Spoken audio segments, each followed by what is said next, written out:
আজকে এই ভর দুপুরবেলা আমাকে চলে যেতে হলো মাঠে আমাদের করলা জমিতে। তো হ্যালো এভরিওয়ান, গুড মর্নিং সবাইকে।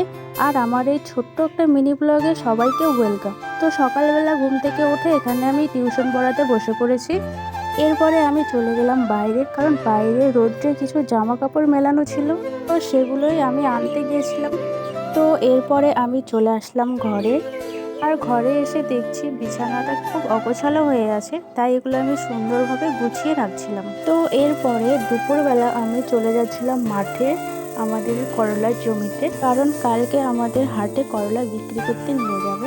আর এবছরে আমাদের করলা গাছের এই প্রথম ফল হচ্ছে এগুলো। প্রথম খুব বেশি একটা ফল হয় না, তাই অল্পই হয়েছে এবারে। তো এখানে আমি কিছু নিয়েছি আর মা কিছু নিয়েছে, নিয়ে এখন আমরা বাড়ি চলে যাচ্ছি। আর মা যেতে যেতে কিন্তু এখানে আমাদের গরু আর ছাগলের জন্য কিছু ভুট্টার পাতা ছিঁড়ে ছিঁড়ে নিয়ে যাচ্ছে।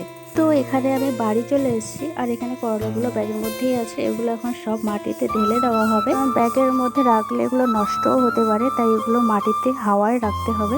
তো এই ছিল আমার আজকের ভিডিও। কেমন লাগলো তোমাদের অবশ্যই জানাবে। চলো সবাইকে টাটা।